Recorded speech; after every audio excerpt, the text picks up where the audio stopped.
우리가 평소에 길을 걸어가면서 주위를 둘러보면 정말 평화로워 보이잖아요. 힘들고 어려운 사람들이 별로 보이지 않죠.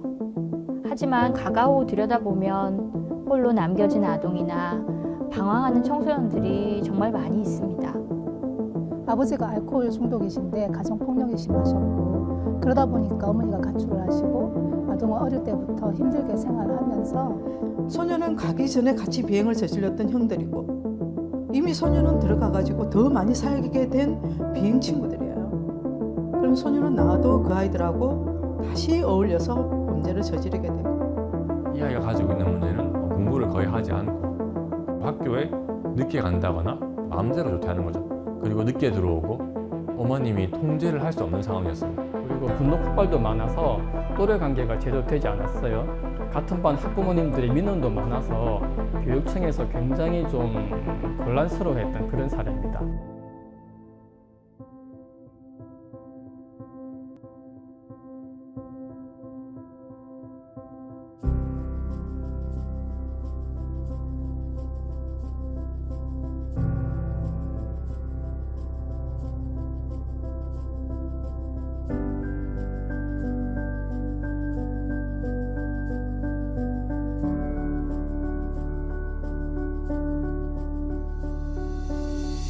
한 보육시설에 아동의 외연화 문제를 감소시키고 보육사들이 긍정적으로 아이들을 양육할 수 있도록 양육 기술을 가르치기 위해서 제 김유희 교수님과 함께 보육시설을 간 적이 있었거든요. 그때 제가 알게 되었죠. 보육사들이 자기도 모르게 아이들을 학대하고 있다는 걸. 그 안에서 중학생 남자아이가 비행과 폭력의 문제를 좀 심하게 보였습니다. 일반적인 개인 상담으로 그 아이를 도우려고 노력을 했는데 사실은 잘 되지 않았고, 그래서 이 아이를 도울 수 있는 전문적인 치료를 막 찾았죠. 그래서 그때 다중체계 치료라고 하는 것에 대해서 처음 공부하게 되었고, 이제 원서를 구해서 박영순 교수님하고 저하고 열심히 공부하면서 이 치료를 시작하게 된 것입니다. 여러분들이 개인 상담에 대해서는 많이 들어보셨죠. 다중체계란 말 자체가 여러분들한테는 낯설게 좀 받아들여지실 겁니다. 다중체계라고 하면은 치료 대상자를 둘러싸고 있는 여러 가지 환경 체계를 얘기하는 겁니다. 가장 가까이는 이제 가족 체계가 있겠죠. 학생들 같으면은 뭐 학교 체계, 더 넓게는 지역, 공동체 체계 이런 것들이 있습니다. 아동 청소년의 문제들 중에 불수능 문제, 부모나 학교에서 어떤 지시하면 자기 멋대로 하는 문제, 언어적인 신체적인 폭력 문제, 공격 행동 문제, 이런 문제들은 기존의 개인 상담으로는 해결이 잘 안 됐습니다.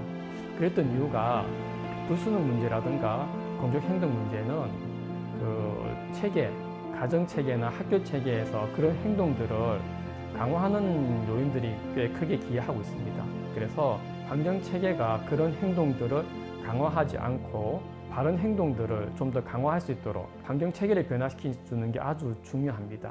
이런 다중체계 치료는 처음 미국에서 이제 시작이 되어서요. 지금은 전 세계에서 하고 있는데요.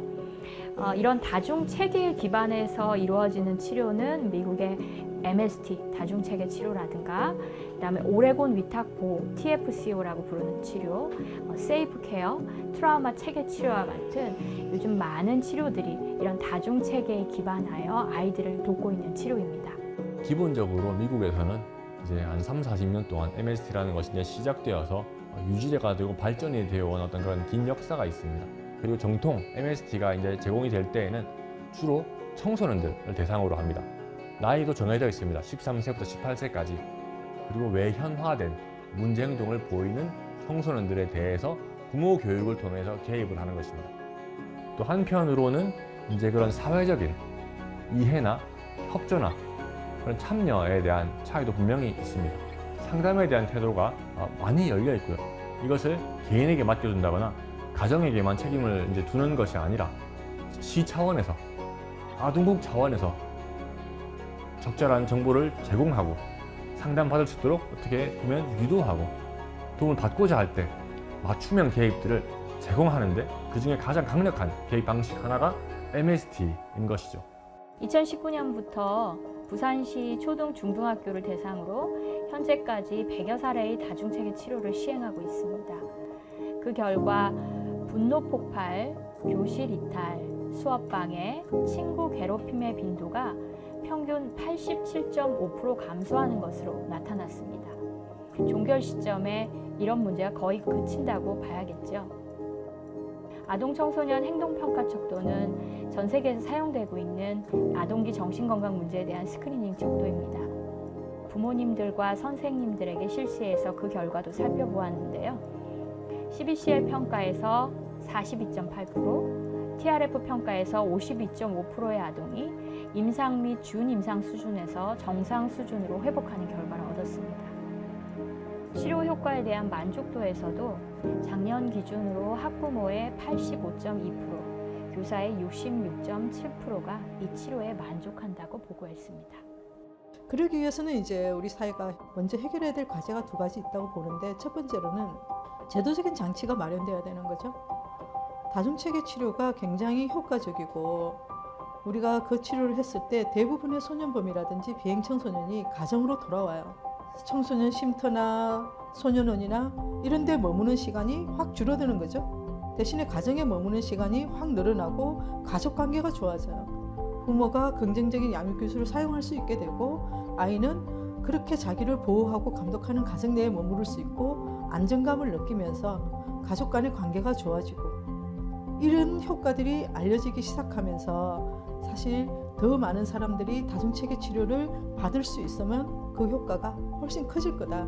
그 이익이 얼마나 커질 건가 분명함에도 불구하고 이 아이들이 그런 치료를 받을 수 있는 기회가 별로 없다는 거예요. 그래서 그런 제도적 장치가 필요하다.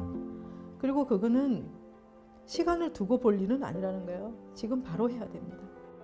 작년에 아동복지 개정법이 전부 개정되었습니다. 왜 그런가 하면 그동안은 아동학대나 입양이나 가정입당 모든 문제들을 민간에서 이 사업을 진행해 왔습니다. 하지만 사회가 복잡해지고 이렇게 핵가족화되면서 더욱이 가족의 보호체계가 되는 것이 약해지면서 아동 문제가 더 확대가 되는 경향이 있어가지고 아동의 문제에 대해서는 국가가 책임을 강화해야 된다 해서 공공성을 강화하기 위해서 그렇게 개편을 하였고요.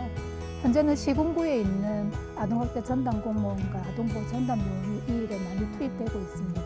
그리고 현장에서 가정위탁 지원센터, 아동보호 전문기관에서 많은 지원을 하고는 있습니다. 하지만 제가 아까 말씀드렸다시피 시설에 와서도 부족을 하는 아이들이 많고, 그러다 보니까 이 아이들을 위해서 무엇이 도움이 될까 고민을 하던 중에 우연히 다중체계 치료를 알게 되었습니다. 제가 이 다중체계 치료를 보니까 현재 문제를 겪고 있는 아동들의 복합적인 문제를 해결할 수 있는 좋은 방법이더라고요.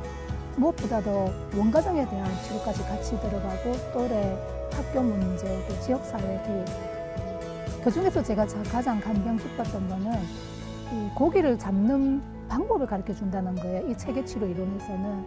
지금 저희가 사회복지 분야의 서비스를 보면 어떻게 보면 지역자원 연계를 통해서 서비스를 제공하는 데 초점을 맞추고 있다면 이 다중체계 치료료는 그 변화를 통해서 스스로 성장할 수 있는 기제를 만들어주기 때문에 정말 필요한 치료라고 생각을 하고요.